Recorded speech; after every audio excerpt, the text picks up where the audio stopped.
So I get in my car, I go around the corner up the hill to my house. I walk into my house, and I look out the back door. It's made of glass. And I see a man, an adult man, about 5'7", white shirt, brown pants, brown shoes, with surgeon's gloves on and a tool. And he seems to be doing surgery on my windowsill.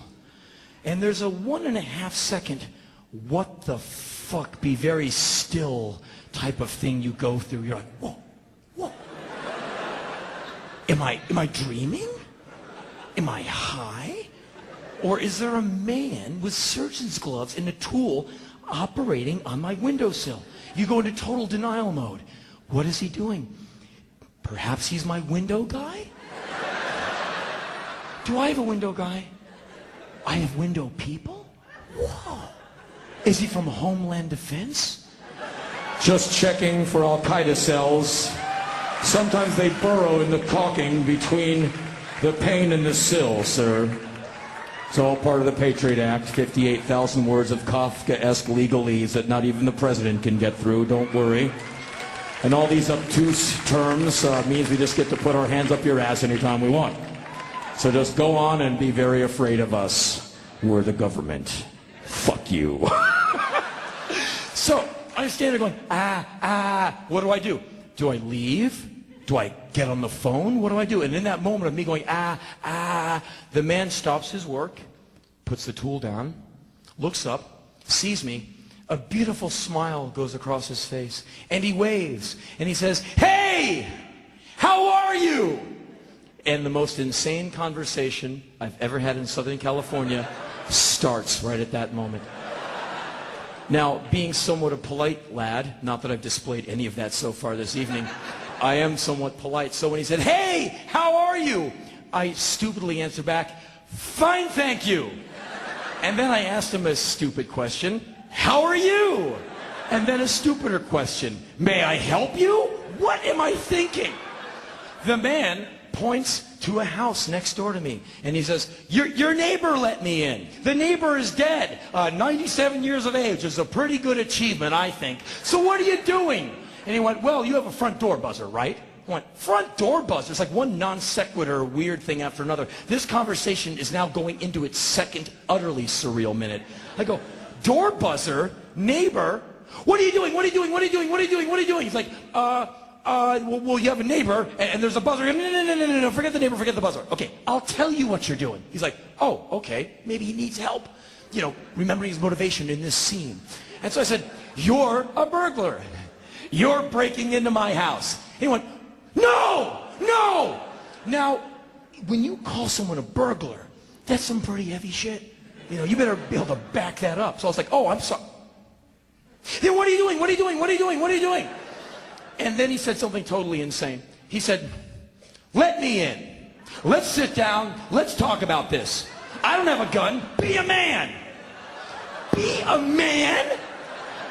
Let you in? You don't have a gun? What, if I don't let you in, I'm a pussy? Is that it? You're like pushing my ever-decreasing sense of masculinity? He's like, "Yeah." I'm like, "Oh, you what?" I said, "Let's see some ID." He's like, I don't have to show you ID. He doesn't. Fuck.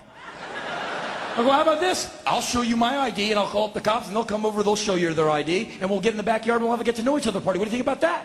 He's like, "No." I go, "Then tell me what you're doing at my window with surgeon's gloves on." He goes, I work for the cable company." I go, "Really? I don't have cable." And then he asked me the last utterly surreal question. He said, "Well, would you like me to leave the same way I came in?" This is you can answer either yes or no. It's a yes or no question. What if I say no? No, you can't leave the same way you came in. What does he do? Put on his rocket pack? Okay, then. Does he go back into the lamp that he came from? "I'll just wait here until you rub the lamp." Does he say, "I like my chicken soup with extra salt, and I want my latte and make it snappy. I'm moving in"?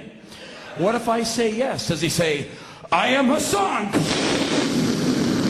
I don't know. So I just, with my eyes riveted on his midsection to see if he doesn't go for a handgun, I just kind of go, "Well, okay, go for it." He goes, "Fine, then I'm leaving." He's totally indignant that I'm kicking him out. He's like, "Fine." Boom, he's gone. So I run through the house, I grab the phone, punch in 911, and I run to the driveway to see this guy $6 million manning it down the road. Gone. The cops answer. I go, hey, okay, you know my name and address because you get it on the computer when I call. Okay, here's a guy. Tried to break into my house. No hair, white shirt, brown pants, brown shoes, running like a motherfucker down the road. Get him. And they go, okay. And I hang up the phone. I get an idea. I call Mike over at the office. I go, Mike, check it out. Go outside right now, see if you see a guy about 5'7", no hair, white shirt, brown pants, brown shoes, running like a motherfucker. He's like, I do. I see a guy, no hair, white shirt, brown pants, brown shoes, running like a motherfucker. I go, that guy tried to break into my house. He goes, I'm on it. So there goes Mike, like a shot, running west on Hollywood Boulevard. I get another idea. I call the cops back. Hi, I'm the guy who called about the guy. Check it out. Now there's two guys. Okay, first guy, no hair, white shirt, brown pants, brown shoes, running like a motherfucker. Second guy, big fella, dark hair, black shirt, black pants, holding a cell phone. First name Mike. Answers to Mike. Don't shoot him. Shoot the other guy. And by the way, here's his phone number. Give him a call. They do. And with Mike's coordinates, that's how the police helicopter that went right over my roof knew where to go. I hear the sirens, I hear the chopper. It's like L.A., the video game. It was amazing. So we have air surveillance, foot pursuit, 3 cop cars are descending upon the scene. The guy goes into an apartment parking lot structure. Poof, he's gone like Houdini. Never saw him again.